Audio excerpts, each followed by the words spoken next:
अस्सलाम वालेकुम दोस्तों, इंसान पे मौसम फ़खर में खुश आमदीद। Chief of army staff general Qamar Javed Bajwa sahab की रिटायरमेंट जब भी हो, नए chief of army staff lieutenant general Nadeem Ahmed Anjum होंगे, जो इस वक्त DGISI के ओहदे पर फ़राइज़ सर अंजाम दे रहे हैं। यानी एक बहुत बड़ी खबर, एक बहुत बड़ा इंकशाफ सामने आया है। और ये इंकशाफ कोई हवा में नहीं है। कुछ लोगों का ये कहना है कि जनाब हमारे पास इस हवाले से पक्की इन्फॉर्मेशन मौजूद है। और ये जो इंकशाफ है जिसका मैं आपके सामने जिक्र कर रहा हूँ, ये इंकशाफ एक अहम तरीन शख्सियत, एक जिम्मेदार शख्सियत, एक बड़ी शख्सियत की तरफ से सामने आया है, जिसका सहाफ़त के अंदर बहुत तवील तजुर्बा भी है। और उनका ये कहना है कि इस वक्त ये तमाम पहलुओं पर ना सिर्फ गौर कर लिया गया है, बल्कि हतमी फैसले भी कर लिए गए हैं। और इसके साथ साथ chairman joint chief of staff committee के ओहदे के लिए भी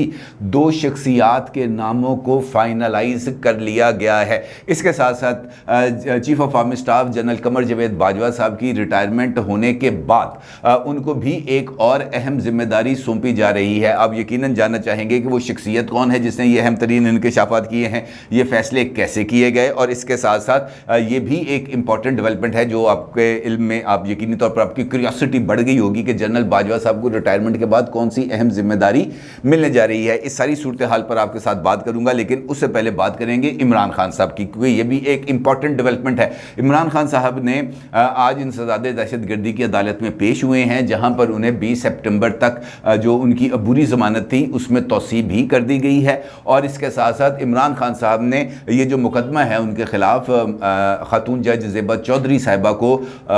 धमकी लगाने के इल्ज़ाम में, उसमें शामिल तफ्तीश पर्सनली होने का भी अदालत के कहने पर उन्होंने आमादगी ज़ाहिर कर दी है। और उसके लिए जो प्लेस है जहाँ पर इमरान खान साहब शामिल तफ्तीश होंगे, ना वो बनी गाला है, ना वो मारगला थाना है, बल्कि वो बार रूम, यानी ये जो इंसदादे दहशतगर्दी का ये जो जुडिशल कॉम्प्लेक्स है जहाँ पर इंसदादे दहशतगर्दी की अदालत कायम कर रही है, वहाँ का जो बार रूम है वहाँ पर इमरान खान साहब पेश होंगे ज्वाइंट इन्वेस्टिगेशन टीम के सामने। और ये एक इंपॉर्टेंट डेवलपमेंट है, क्योंकि उससे पहले जब ये समाअत का आगाज़ हुआ था उस वक़्त इमरान खान साहब के वकला का ये कहना था कि जनाब इमरान खान साहब के पेश होने की तो कोई ज़रूरत है ही नहीं, क्योंकि उन्होंने जो बयान है वो अपना जमा करा दिया है, वही बयान उनके लिए काफ़ी है। लिहाजा अब JIT ने कौन से सवाल जवाब करने हैं, जो जवाब हमने दे दिया है वही काफ़ी है। लेकिन अदालत के सामने ये बात जब आई कि जनाब इमरान खान साहब ने पर्सनली सवालात के जवाबात नहीं दिए, तो फिर अदालत की तरफ से ये कहा गया कि जनाब आप दोनों फरीक मिलकर कोई ऐसी जगह का तयन कर लें जहां पर इमरान खान साहब भी हों, उनके वकला भी हों और ज्वाइंट इन्वेस्टिगेशन टीम भी हो, और वो इमरान खान साहब से सवाल जवाब करे। तो इसके बाद फिर ये जो वेन्यू है ये तय पाया। इमरान खान साहब ने अहाता अदालत में आने से के बाद और अदालत से रवानगी के मौके पर, दोनों मौके पर आज मीडिया के साथ मुख्तसर गुफ्तगू भी की है। और ख़ास तौर पर जो सवाल मेरी नज़र में सबसे ज़्यादा इम्पॉर्टेंट था वो उनके अमरीकी सफारत खाने के जो सफ़ीर हैं जनाब डोनाल्ड ब्लूम साहब, उनके साथ मुलाकात। और फिर ये ख़बर कल से गर्दिश कर रही है कि रॉबिन राफील साहिबा ने भी, जो साबिक पाकिस्तान में अमरीकी सफ़ीर हैं, उन्होंने भी बनी गाला में इमरान खान साहब से मुलाकात की है। इसके हवाले से सवालात बार बार इमरान खान साहब से पूछे गए और इमरान खान साहब ने ना इन मुलाकातों की तस्दीक की कि हाँ जी ये मुलाकातें हुई हैं, और ना ही इन मुलाकातों की तरदीद की। यानी उन्होंने बिल्कुल वाज़ेह अंदाज में ये नहीं कहा कि नहीं जी मेरी कोई मुलाकात नहीं हुई, ये सारे झूठ बोल रहे हैं, ये सारे फ्रॉड कर रहे हैं, ये सारे के सारे बहतान लगा रहे हैं, ये इल्ज़ाम तराशी की मुहिम चला रहे हैं। जिस तरीके से फवाद चौधरी साहब ने जब ये मुलाकात की खबर आई तो उनकी तरफ से एक ट्वीट किया गया कि ये मुलाकात 3 साल पुरानी है। ये उन्होंने इस पर ट्वीट के अंदर इस बात का इजहार किया और उनका ये कहना था कि जियो एक मरतबा फिर जो है वो प्रोपेगेंडा कर रहा है, ये मुलाकात अकल नहीं हुई। लेकिन इमरान खान साहब से भी ये बात जब उनसे पूछी गई, वो भी सीधी तरह ही इस बात का जवाब दे सकते थे कि नहीं जनाब ये जियो ने गलत खबर चलाई है, ये 3 साल पुरानी मुलाकात है। लेकिन इमरान खान साहब ने सिर्फ मुस्कुराने पर इक्तफा किया और उन्होंने इस सवाल का ना हाँ किया ना किया। अलबत्ता उन्होंने ये ज़रूर कहा कि ये तो कोई खबर नहीं है, अभी तो और भी बहुत सारी बड़ी बड़ी खबरें आनी हैं। यानी उनका ये कहना है कि ये मुलाकात तो कोई मन ही नहीं रखती मेरे लिए, हो सकता है कि मुझे बराह रास्त ही जो बाइडन का ही फ़ोन आ जाए, जो अमरीकी प्रेसिडेंट हैं, वो पहले तो नहीं आया, लेकिन उनका ये कहना था कि बड़ी बड़ी खबरें आनी हैं, तो इसका मतलब ये है कि बड़ी बड़ी खबरें वो उनके नज़दीक तो शायद यही हों कि जनाब जो बाइडन साहब उनको फ़ोन कहें और उनको फ़ोन करके ये कहें कि जनाब जिसने आपको धमकी दी थी उस नायब वज़ीर ख़ारजा को मैंने हटा दिया है, डोनाल्ड लू अब ओहदे पर नहीं है, लिहाजा अब आपकी तसल्ली होगी, अब अमेरिका आपका दुश्मन नहीं है। लेकिन अमेरिका के साथ इमरान खान साहब के जो ताल्लुकात हैं यकीनी तौर पर वो आगे बढ़ते जा रहे हैं। इसके साथ साथ इमरान खान साहब ने जो दूसरा सवाल है, जो इम्पोर्टेंट सवाल है, वो ये था -1 के हवाले से, क्योंकि इमरान खान साहब भी कैंपेन चला रहे हैं -1 के हवाले से, ट्रेंड्स भी चल रहे हैं -1 के हवाले से, और फिर इमरान खान साहब खुद इस बात का इजहार कर रहे हैं कि मुझे टेक्निकल नॉकआउट करने की कोशिश की जा रही है। तो इस हवाले से जब इमरान खान साहब से सवाल हुआ कि जनाब आपको भी नवाज शरीफ साहब की तरह और अल्ताफ़ हुसैन साहब की तरह माइनस किया जा रहा है, तो वो गुस्सा खा गए इमरान खान साहब। उन्होंने कहा यार तुम मुझे एक नवाज शरीफ तो एक भगोड़ा है, एक चोर है, मुझे उसके साथ मिला रहे हो, अल्ताफ़ हुसैन तो एक दहशतगर्द है, मुझे तुम उनके साथ मिला रहे हो, मुझे किसी चोर और दहशतगर्द के साथ मत मिलाओ। इमरान खान साहब को इक़्तिदार से निकलने के बाद इस बात का एहसास हुआ कि MQM के जो बानी हैं वो दहशतगर्द हैं, क्योंकि उन्हीं की जो जमात है जिसका नाम आजकल MQM पाकिस्तान है, इमरान खान साहब जब इक़्तिदार में थे तो वही 7 वोट थे जो इमरान खान साहब को इक़्तिदार में रखने पर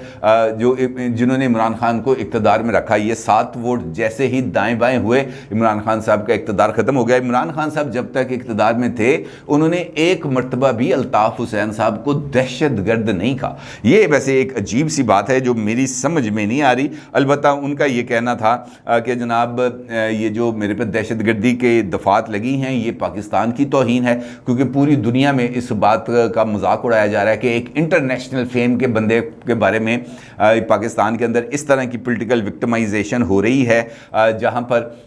ये जो इल्ज़ाम है जो दहशतगर्दी का मुकदमा है वो सामने आ रहा है। फिर उनका ये कहना था कि अगर जेल के अंदर एक प्रोफेसर पर तशद्दुद किया जाता है, जिनसी तशद्दुद किया जाता है और फिर अदालत उसको रिमांड पर वापस भेज देती है और इस पर अगर कोई ये कहता है कि मैं इस इक़दाम के ख़िलाफ़ कानूनी कार्रवाई करूँगा और ये दहशतगर्दी है, तो इसका मतलब ये है कि आप किसी को भी दहशतगर्द बना सकते हैं। यानी आज भी उन्होंने ये जो अपने रिमार्क्स थे इसके ऊपर अफसोस का इजहार नहीं किया। ये एक मेरी समझ में नहीं आ रही बात कि एक जानिब इमरान खान साहब इस बात का इजहार करते हैं कि जनाब इस्लामाबाद हाई कोर्ट का हर फैसला मुझे कबूल होगा, लेकिन वो जो धमकी अमेज ज़ुबान उन्होंने इस्तेमाल की है वो आज भी उसको जस्टिफाई कर रहे हैं। वो ये कह रहे हैं कि जनाब ये कैसे हो सकता है कि आप कस्टोडियल टॉर्चर भी करें फिर उसके खिलाफ आवाज़ भी ना उठे, और वो अदालत जो है जिनके बारे में उन्होंने बात की है वो वापस उन्हीं लोगों के हवाले कर दे मुल्ज़िम की कस्टडी जिन्होंने उसके ऊपर तशद्दुद किया है। ये उनके नज़दीक एक ऐसा मामला है जिस पर सरफ़े नज़र नहीं किया जा सकता, जिसको नज़रअंदाज नहीं किया जा सकता। अलबत्ता फिर ख़तरनाक के हवाले से सवाल हुआ इमरान खान साहब से कि जनाब आप सुना है कि आप ख़तरनाक हो गए हैं, तो आप ख़तरनाक किसके लिए हुए हैं? उन्होंने कहा मैं बहुत ख़तरनाक हूँ और मैं सब के लिए ख़तरनाक हूँ। अब ये सब के लिए भी एक उन्होंने एक वसी फ्रेज़ का इस्तेमाल कर लिया है कि जनाब वो हाई कोर्ट के लिए, सुप्रीम कोर्ट के लिए है, ये फ्रेज़ का इस्तेमाल उन्होंने किया है, पॉलिटिकल क़यादत के लिए किया है, इस्टेब्लिशमेंट के लिए किया है, पाकिस्तान के अवाम के लिए किया है, किसके लिए किया है ये बात समझ में नहीं आ रही। अलबत्ता जो उनका जो फोकस रहा है फैसलाबाद जलसे में, अब वो ज़रा उस हवाले से सवाल नहीं करते। अब जब उनसे सवाल भी होते हैं न्यूट्रल्स के हवाले से कि जनाब कोई राब्ता हो रहा है, कोई बातचीत हो रही है, तो फिर इमरान खान साहब सिर्फ मुस्कुरा के आगे बढ़ जाते हैं, क्योंकि उनको पता है कि इस गेम के अंदर अब उनकी एंट्री मुमकिन नहीं है, क्योंकि अहम फैसले हो गए हैं जिसका जिक्र मैंने आपके साथ गुफ्तगू के आगाज़ में किया था। इस्लामाबाद के एक सीनियर जर्नलिस्ट हैं, उन्होंने आज एक कॉलम लिखा है और वो कॉलम इस वक्त आप अपनी स्क्रीन पर देख सकते हैं। ये जर्नलिस्ट हैं खुशनूद अली खान साहब। खुशनूद अली खान साहब ने अपने कॉलम के अंदर 3 चीज़ें ख़ास तौर पर, 4 चीज़ें ख़ास तौर पर उन्होंने बयान की। उनका ये कहना है कि ये मेरी इन्फॉर्मेशन भी है और ये मेरा तज्जिया भी है। पहली खबर उनका ये कहना है कि chief of army staff general Qamar Javed Bajwa sahab को 6 माह से लेकर 1 साल तक की एक्सटेंशन दी जाएगी और इस एक्सटेंशन के बाद जब वो अपनी मुद्दत कंप्लीट कर लेंगे तो फिर उसके बाद मौजूदा DG ISI lieutenant general Nadeem Ahmed Anjum साहब वो होंगे chief of army staff Pakistan के, यानी वो पाकिस्तान के जो नए सिपा सलार होंगे, जनरल बाजवा साहब की रिटायरमेंट वो जब भी हो, वो उनके मुताबिक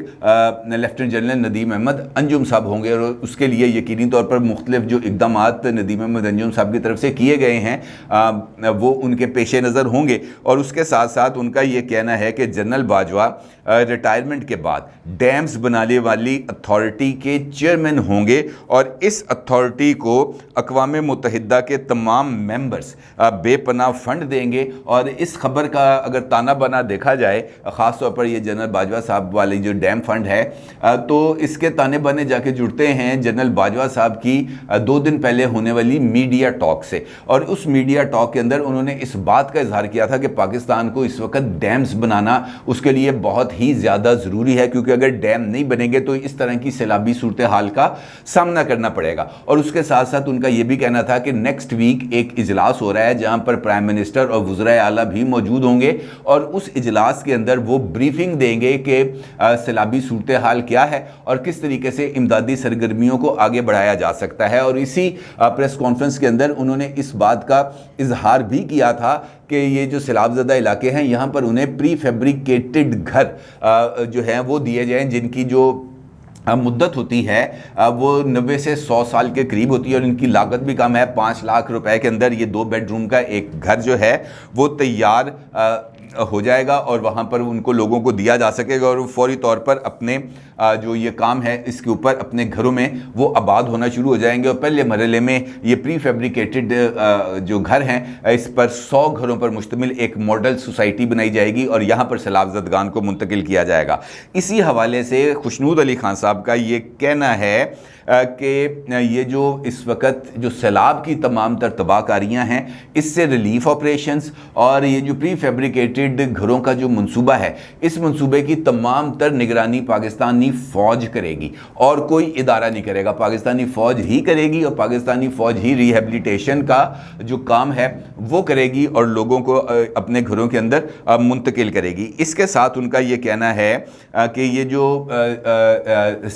नवंबर 29 नवंबर को इसके साथ साथ एक और ओहदा खाली होने जा रहा है, वो है chairman joint chiefs of staff committee का। खुशनूद अली खान साहब का ये कहना है कि इस ओहदे के लिए 2 नामों का पर गौर किया जा रहा है। एक है लेफ्टिनेंट जनरल आमिर साहब का, दूसरा नाम है लेफ्टिनेंट जनरल सईद साहब का, मोहम्मद सईद साहब का। और इन दोनों में से किसी एक को chairman joint chiefs of staff committee बनाया जाएगा। अच्छा, इस कॉलम के अंदर उन्होंने एक और इंकशाफ किया है और वो बड़ा अजीबोगरीब सा इंकशाफ है।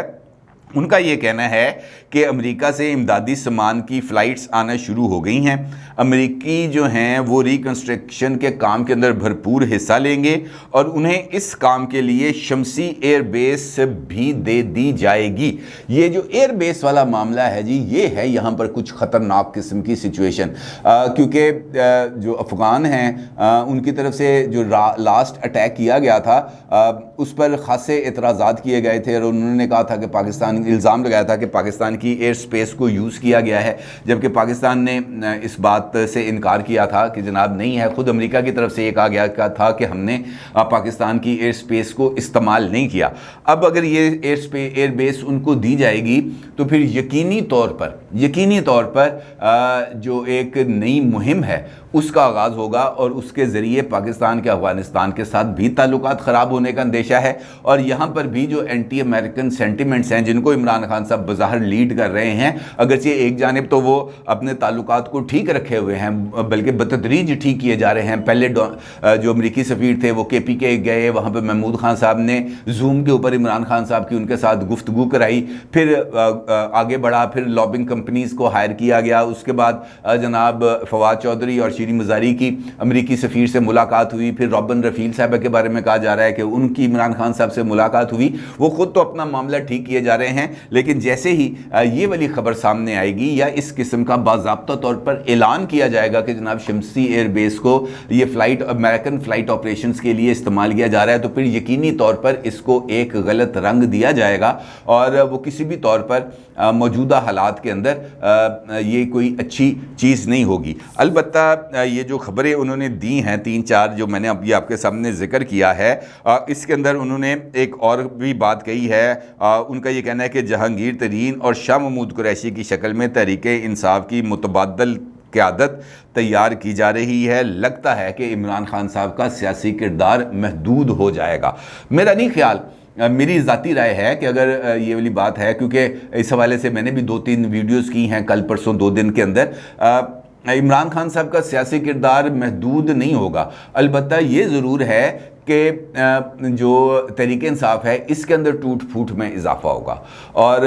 जो इसमें अगर टूट फूट में इजाफा होगा तो फिर यकीनी तौर पर इमरान खान साहब अपने बयानिए को कोई नेक्स्ट लेवल पर लेके जाने की कोशिश करेंगे। इससे सियासी अदम इस्तेहकाम में तो इजाफा हो सकता है, लेकिन पॉलिटिकल क़यादत को इस तरीके से कॉर्नर करके ये बात तय नहीं की जा सकती कि जनाब हमने पॉलिटिकल जो रोल है उसको महदूद कर रहे हैं या बढ़ा रहे हैं। पॉलिटिकल रोल को बढ़ाना या महदूद करना मेरी नज़र में सिर्फ और सिर्फ पाकिस्तान के अवाम का हक है। वो जिसका चाहें पॉलिटिकल रोल बढ़ा दें और जिसका चाहें वो पॉलिटिकल रोल जो है वो महदूद कर दें। देखना यह है कि खुशनूद अली खान साहब के ये इंकशाफात दुरुस्त साबित होते हैं या ये सिर्फ एक हवाई है जो छोड़ी गई है और ये हवाई खुद ब खुद चल के फुस होके नीचे गिर जाएगी। अपनी राय का ज़रूर इजहार कीजिएगा। आपका बहुत शुक्रिया। अल्लाह हाफ़िज़।